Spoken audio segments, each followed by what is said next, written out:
4C divers! Welcome to Facebook Live. If you're tuning in, it is Thursday. It is the 19th, and we have a great presentation for you tonight. So what we always like to do is we like to see who's listening in on our presentation tonight. So make sure in the comments section that you're writing hello to us and where you're listening in from. We always like to know. It's really cool to see how far we can reach with social media and technology. So, and then some other things that are going on is it is Sea Turtle Month here at 4C. So we have a lot of cool things planned in regards to sea turtles. One being tonight's presentation. The other is we have tomorrow is Bowling for Turtles. If you have never been to our Bowling for Turtles event, we do it every year. And it is a lot of fun. We go to the bowling alley in Boynton Beach and we bowl for 2 hours with friends and we have fun. There's food. And then some of the proceeds will be going to the Save the Sea Turtle Foundation, which will be allocated to the Florida Hawksbill Turtle Research Project. And so when you come out to the event, make sure that you're wearing a sea turtle either on your shirt or I don't know, on your socks, whatever is something with sea turtle, and you might get a chance to win a $50 gift card to 4C because we do a little cute raffle if you're wearing sea turtle to the bowling event. We also have beautiful trophies donated by the talented Stoked on Salt Lisa Mycelli. And she made the trophy. She makes the trophies every year. So if you want to try and win one of those trophies, you need to come out to our bowling event and get your guys's teams together and let's have a lot of fun. All right. Well, thank you all for tuning in. Another thing for Sea Turtle Month, we do have the SSI Sea Turtle Ecology Program. It is a course followed by a 2-tank dive, and we go out on the reefs to go check out some sea turtles. Well, we can never guarantee them, but hopefully we will.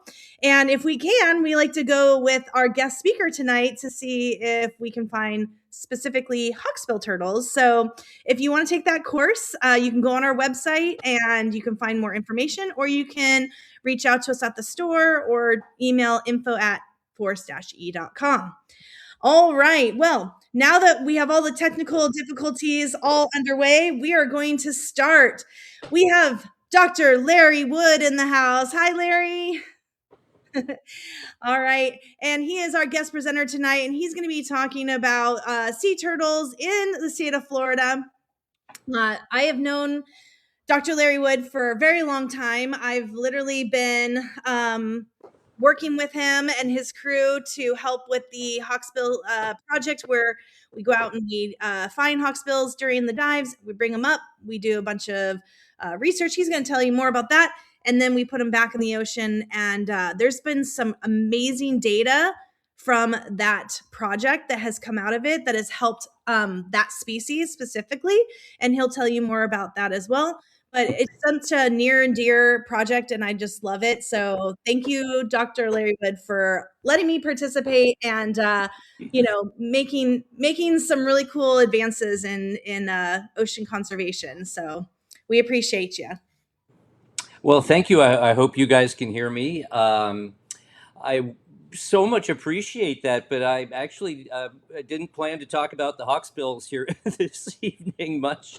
So I guess we're going to have to save that maybe for the question and answer or whenever we can get to that. But I thought actually I would provide you guys with something a little bit different.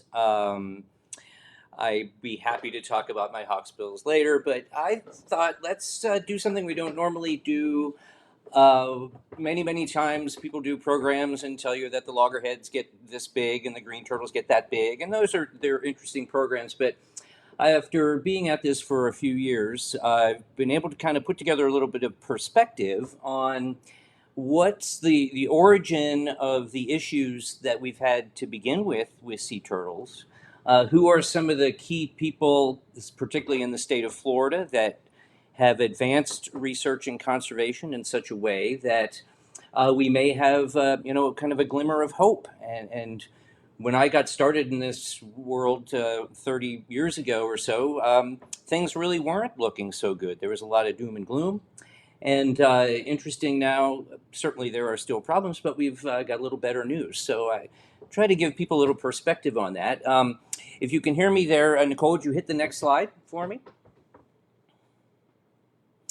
Before I quickly get started, I just want to mention that I'm with the National Save the Sea Turtle Foundation.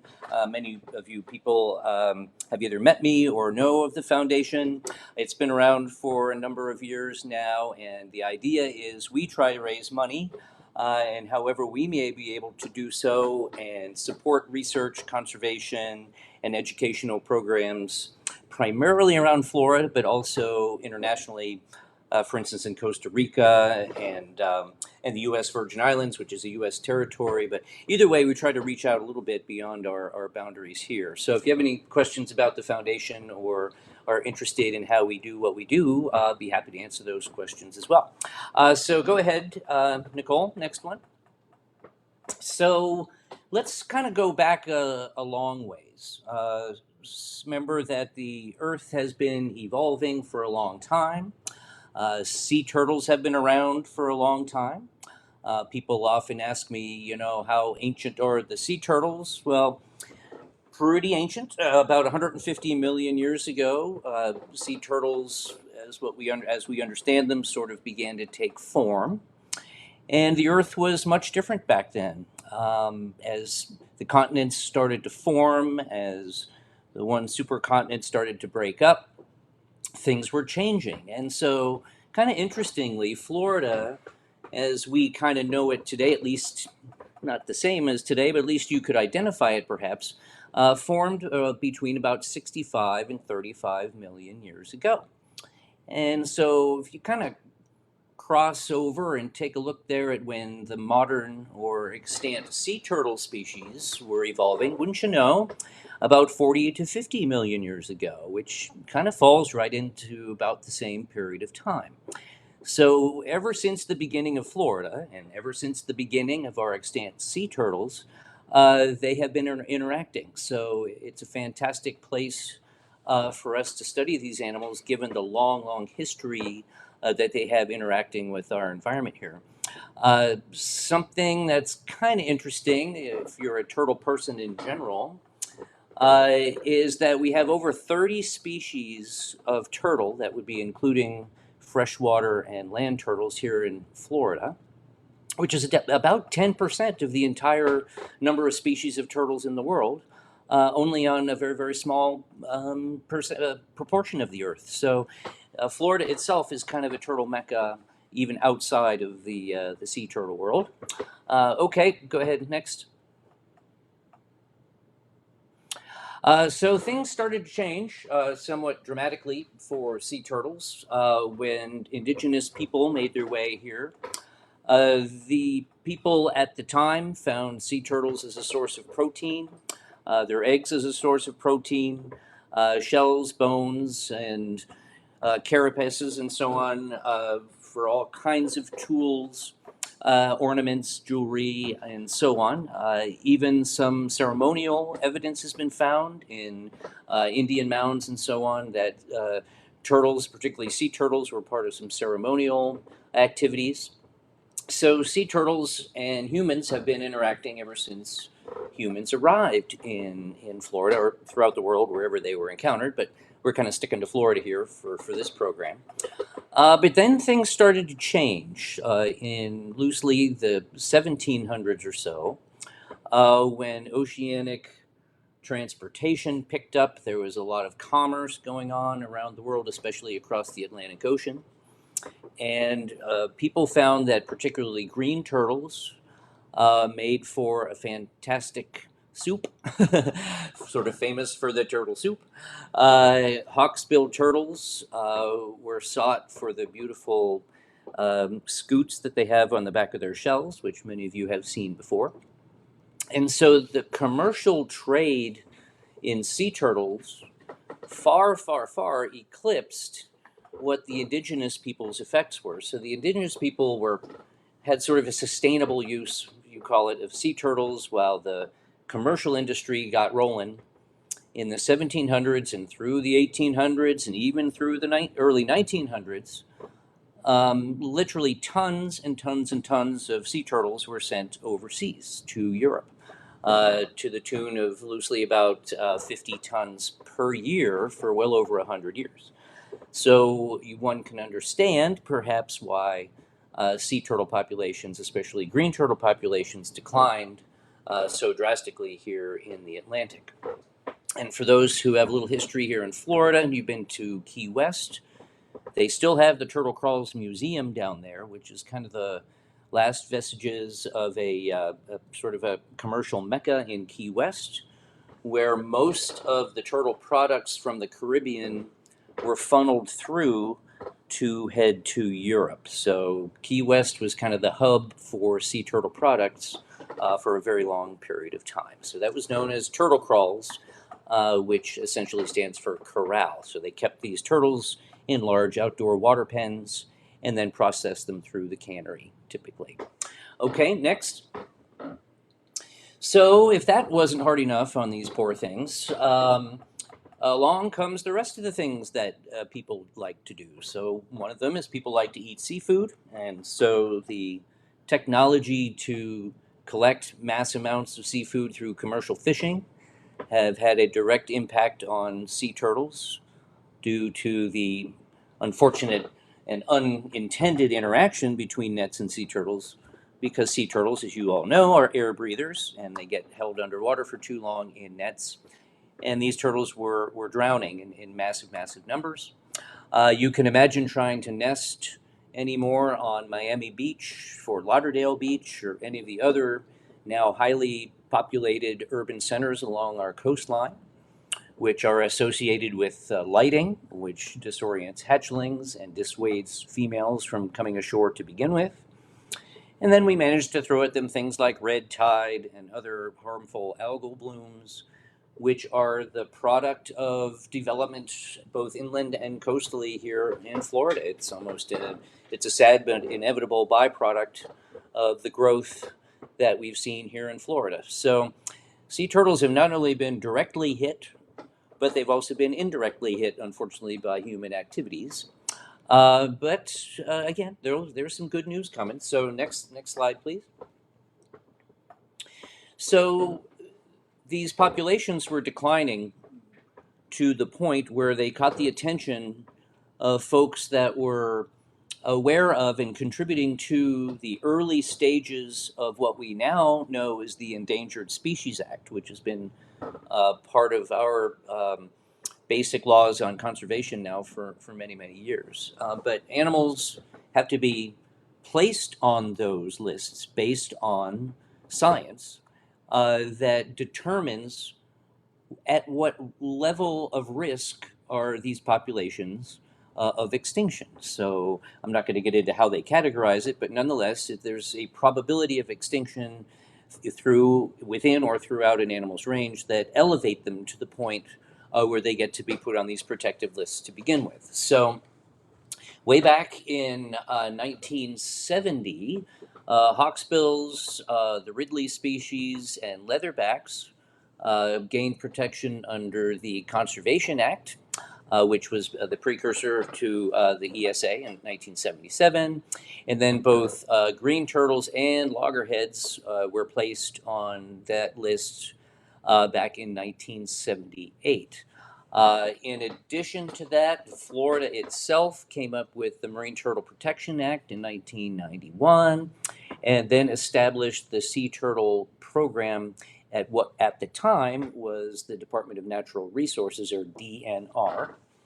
And then sometimes you'll hear also another listing called the IUCN Red Listing, which is an international agreement, cooperation amongst countries that collectively recognize the need for protecting certain species. So we have our Endangered Species Act, but that's only in the United States and its territories. This is an international agreement So, in fact, some of you may have heard on the news, maybe in the last few months, how green turtles were downgraded from endangered to threatened on the IUCN red listing. So that's an international thing. So that doesn't really change much the protection level that we have here, but it does indicate an improvement in the overall populations of these species, green turtles in particular, throughout their range. So it is good news that they get downlisted a little bit. Okay, next. So, who are the people that really got this whole thing started? Some of you, if you've been around a while, maybe remember some of these people, but Ross Witham, our gentleman in the upper left there, was the first marine turtle coordinator for the Department of Natural Resources. And he was a well known scientist and was sort of famous for his legacy of developing what's called a Head Start program, where sea turtle hatchlings were retrieved and raised in captivity till they obtained a certain size, presumably being a little safer from the heavy predation rates that we find on hatchling turtles, in hopes that that would enhance the population by allowing these animals to kind of get, as one can imagine, a head start. And so, as it turns out, that was groundbreaking work, and a lot of news on head starting and the opinions of that nowadays, but still under a certain amount of debate, but interesting concept, and was a pioneer of that. Charles LaBeouf, gentleman on the right, had the first turtle permit in the state of Florida. So he had permit number 001, started in 1972. And that project is ongoing still in Sanibel Island over there on the west coast of Florida. The gentleman on the lower left was Doc Earhart, who was critical in establishing what is now the Archie Carr Refuge up in Melbourne, which has one of the most heavily nested beaches anywhere in the world for loggerhead and green turtles. And also started the in-water netting projects in the early days in the Indian River Lagoon, which were among the first studies that were looking at juveniles and subadults in the waters of Florida. So quite a pioneer. And then lastly, but certainly not leastly, on the lower right was Archie Carr himself, who was considered kind of the grandfather of sea turtle biology, who studied and wrote extensively on sea turtles in the early days. Did a lot of speculating, but he was so good at it that he had a lot of prescience and was able to accurately predict things that it took decades to actually prove. So he was spot on with his understanding of sea turtles and their ecology, even well before people really knew all about them. Okay, next slide for me. And then, of course, you cannot forget about those citizen scientists that weren't really trained specifically or formally in sea turtle biology, or frankly any kind of biology, but made enormous impacts on how people feel about sea turtles and how conservation is more than just facts and figures. Good conservationists don't have to be scientists. They just have to be able to very good at messaging to the average person how interesting and how worth it is for us to protect these animals. Scientists tend to be pretty dry and lack a certain passion. These are the people that brought that to the table. Some famous ones. I am going to reach outside of Florida just for a moment to mention Isla Letcher, who was the founder of Sea Turtle Inc., which still exists in South Padre Island and is one of the longest and most successful sea turtle organizations in the world. Eleanor Fletcher, kind of maybe coincidental that these two ladies had such similar names and were doing similar things at the same time, just one of them out in Texas and one of them here in Florida. And she was the founder of the Children's Museum of Juno Beach, which you may recognize nowadays as the Loggerhead Marine Life Center in Juneau. And then, of course, Noreen Rouse, our in-water guru. She was a pioneer of sea turtle conservation in her time she spent on the reefs. She was the co-founder of the Scuba Club here in the Palm Beaches and spent decades exploring the world of sea turtles and taking exquisite notes about their growth and behavior and their individual activities. And so, truly a passionate person when it comes to sea turtles in the water. She was kind of a early on in understanding what sea turtles were doing when they weren't nesting on the beach. Okay, so next slide for me. And then, we don't anymore, at least some of us at times, don't always have the greatest trust in the government helping our environment. But sure enough, these are the people that really stepped in the early days and really made government work for sea turtles and really pushed through very, very difficult challenges with legislation, a lot of negotiation. You can imagine the challenges of trying to get the shrimping industry to consider the importance of sea turtles at all, let alone try to get them to change how their multi-generational businesses work. And that is absolutely one of the biggest challenges in sea turtle conservation is how you get everybody on board, even people who otherwise don't necessarily have much interest in it. It's sad to say, but it is. And then, of course, programs that are still ongoing that provide long-term information are critical.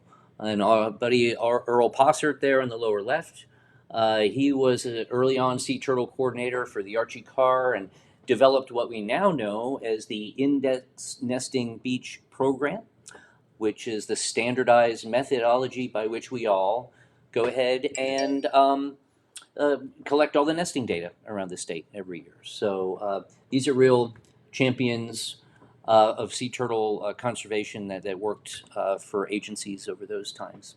Next one. So what have we done conservation-wise? Well, there's a lot of people out there that are working on a lot of little aspects of sea turtle conservation that all come together into a whole. Kind of these are pieces of a puzzle that come together. So we all know how important beaches are to sea turtle nesting.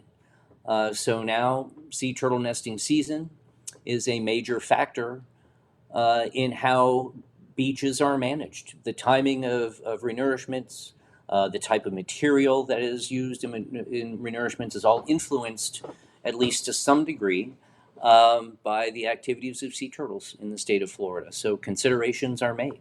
The rate of natural predation and when I say unnatural predation by animals that are otherwise non-native to Florida has been reduced significantly. Volunteers, agencies, coastal parks and things have done many different techniques to try to reduce raccoon predation, fire ant predation, fox, coyote. There's a variety of different things without necessarily having to harm those animals. In many cases, it's innovative ways of protecting nests. Rehab has become a thing in Florida. When I started taking care of 6 sea turtles back at the Children's Museum of Juno Beach, we were one of only a few facilities in the whole state that would even take a sea turtle in to try to fix them. And so since then, I think we're at nearly 30 facilities statewide. So sea turtles now have a really good chance if they're found injured or ill. Turtle excluder devices are critical to saving sea turtles from the netting issues I mentioned before. Commercial fishermen now can collect just as much fish or shrimp as they would have otherwise, but at the same time allow sea turtles and other large marine animals to escape back into the environment. And of course, we can't go without education, teaching children and adults, but also just giving people some sense of stewardship that sea turtles need our help. Okay, next on the list. I saw we almost got there. Okay, how we doing? In general, pretty good. So I broke this down into the 3 species. You got loggerheads, greens, and leatherbacks that nest in Florida. And so you can see on the left there, loggerheads have their ups and downs over the years, but in general have a fairly stable population. But both green turtles and leatherbacks have shown significant increases in nesting activity over the last few years. So uh, we can get into all the potential reasons why or why not. But anyhow, it does look as if two of our more endangered species seem to be exhibiting nice increases over the last 20 years or so. Okay, next on the list. So I'll kind of close out here and start taking some questions, but interesting, we've got future challenges that are related to some degree to ongoing issues, but also to new issues, which was a big topic of discussion at our recent conference. Well, I'll start kind of with the more the challenging ones. The fibropapilloma, which many of you know of, is a tumor cancer-like growth that particularly green turtles are encountering in their populations, and it's an ongoing issue. Coastal erosion, the seas are gradually rising, so beach management will become an increasingly challenging issue. Warming nests, males and females, the ratios of boys to girls are determined by the temperature of the nest. And studies are showing that temperatures are rising fairly consistently during nesting seasons up to above that pivotal temperature, which highly influences the production of primarily females, which is okay in the short term, but can have potential problems in the long term.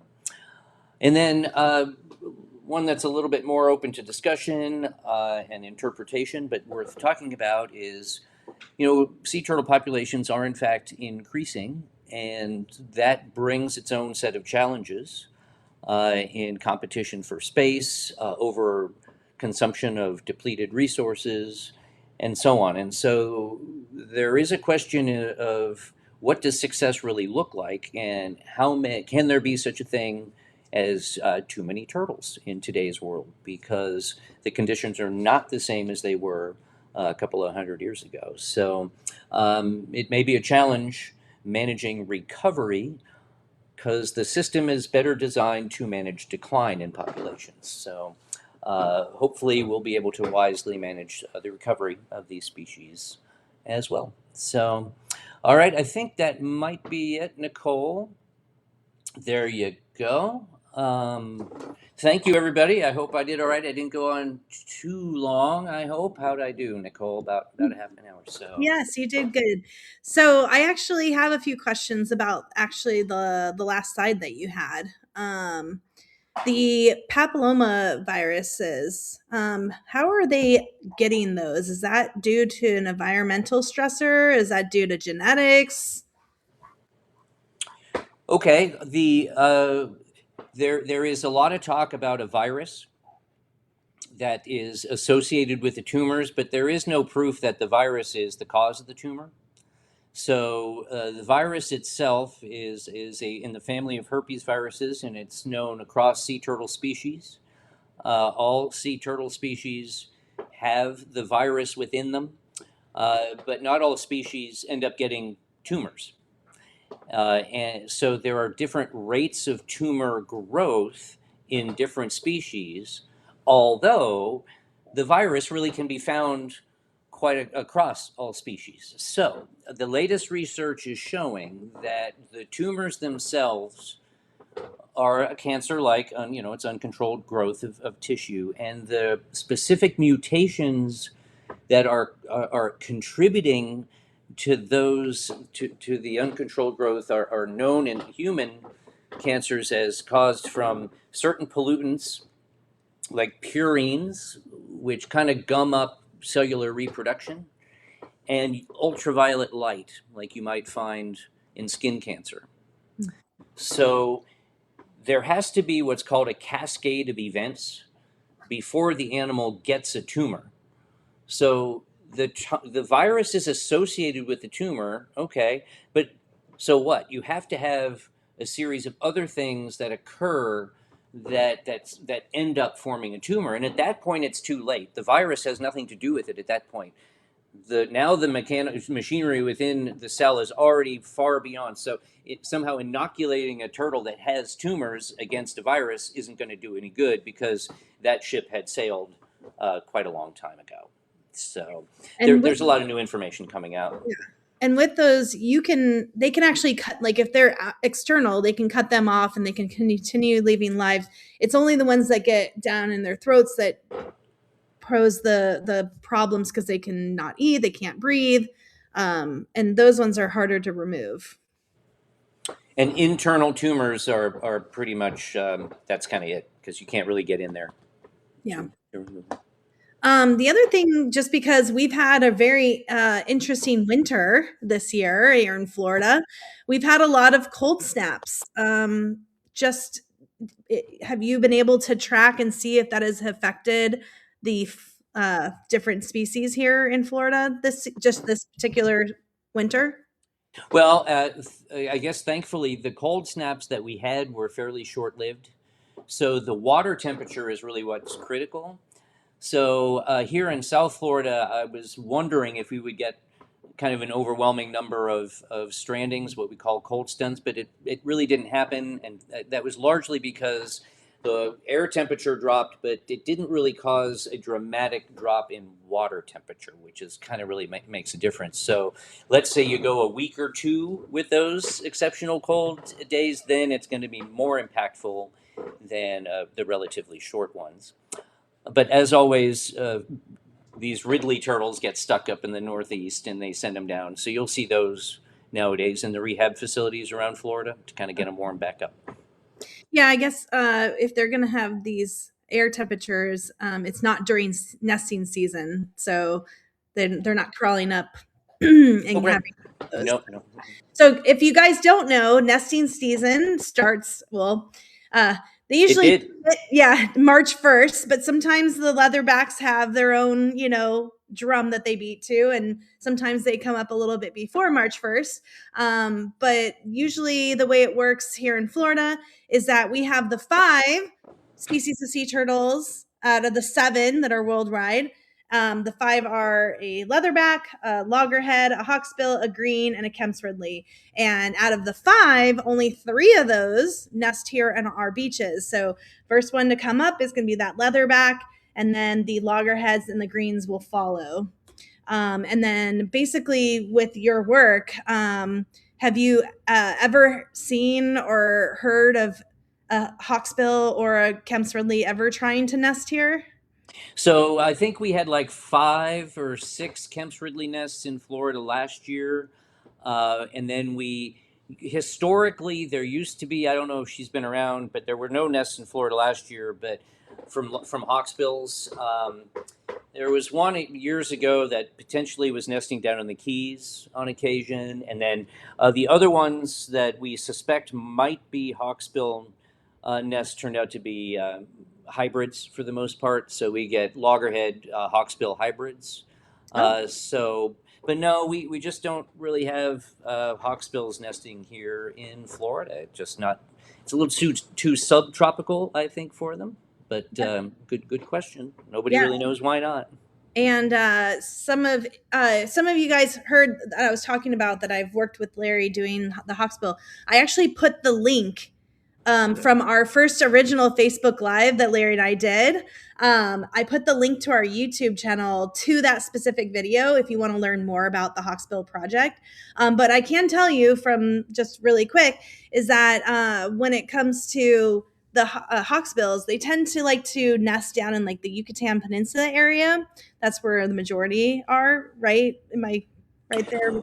Well, it depends how you look at it. So hawksbills nest throughout the entire Caribbean, you know, down to South America and so on. So, as we just explained, there are no nests in Florida. So, we have to make the assumption that the ones that are living here in Florida had to have come from somewhere else. Yeah. So, what we do is we take a little sample of them and we try to do like a DNA fingerprinting thing, you know, like we have for people. And you can kind of assign them to a particular like population, right? So we found that well beyond 50% of our Florida hawksbills are coming from the nesting beaches of the Yucatan Peninsula. We have a bunch of them coming from Central America. We have a bunch of them coming from the islands, even like, for instance, U.S. Virgin Islands, and kind of interestingly, even some as far away as Brazil. So, I mean, it's an interesting mix. Yeah. Uh, but yeah, a lot of them are coming from those Mexican Yucatan Peninsula populations. So I don't think I've ever asked you. So then, where are the Kemp's Ridleys? Where are they normally nesting? Remember, the Kemp's Ridley has that special kind of Aribata behavior where everybody goes to nest at the same time.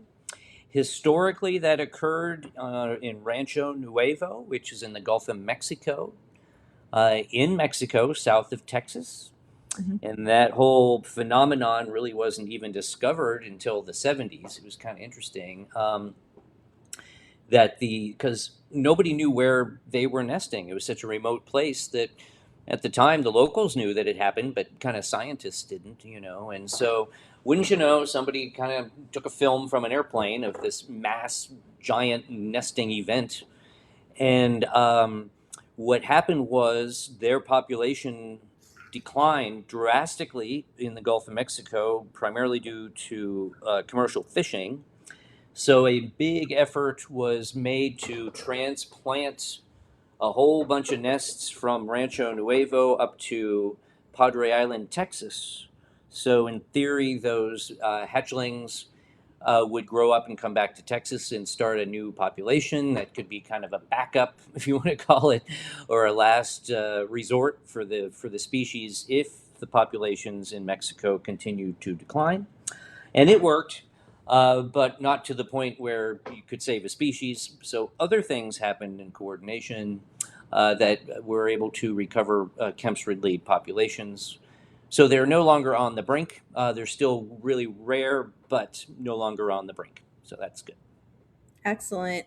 There's some other things that you guys do that is really important, not just for sea turtles, but for, the environment here in South Florida.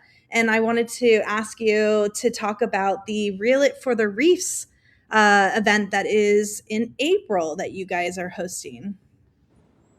Yeah, we became angered by finding hawksbills in particular. They're all tangled up in fishing line on the reefs.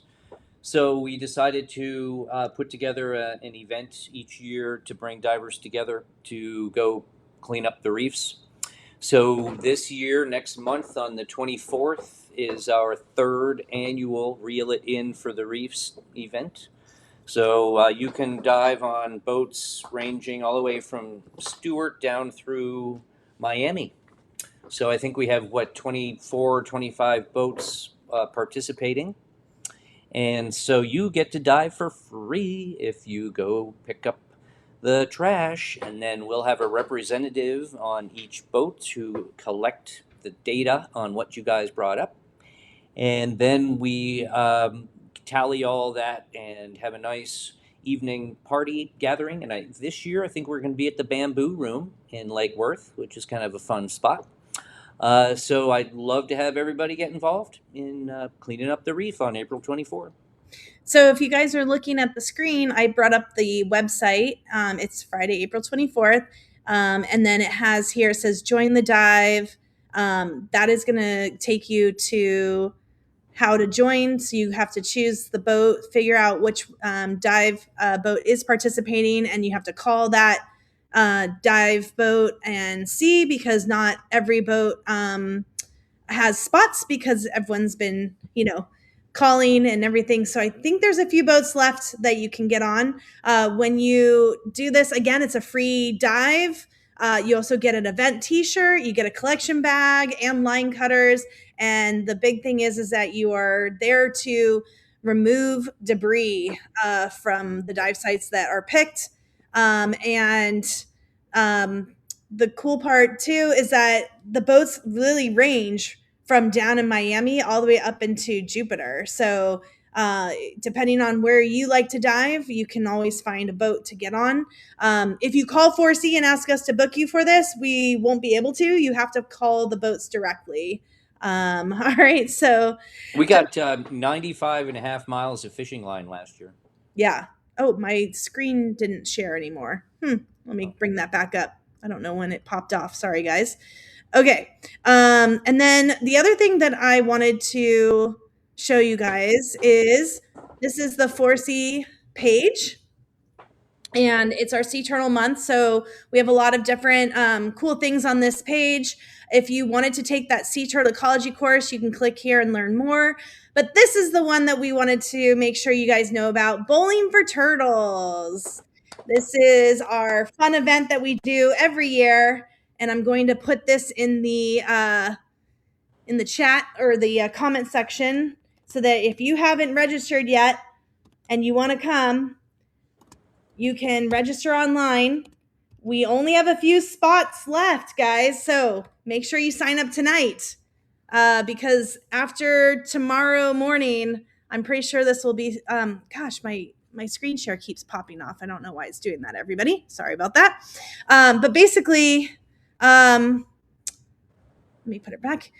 Basically, what we're gonna do is we're gonna do 2 hours of bowling, have fun, have some pizza, some other things, snacky things, and then basically some of the proceeds will go to the Save the Sea Turtle Foundation with Dr. Larry Wood. And we just love making sure that we support the local science and conservation that's here.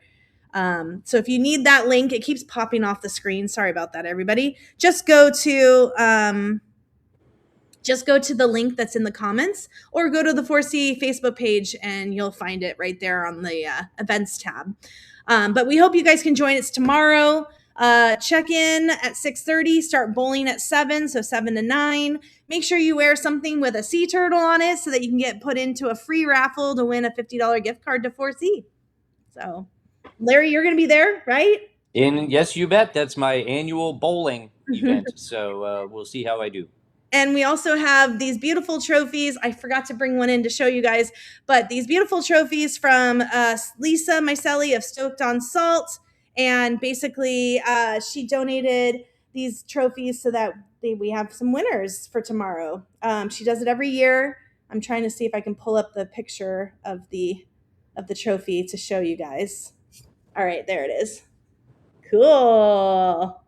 Thank you, Lisa, for doing that. And yeah, so we hope to see you guys there tomorrow. All right, Larry, thanks so much for a great presentation, and we will see you tomorrow. Bye, everybody. Okay, we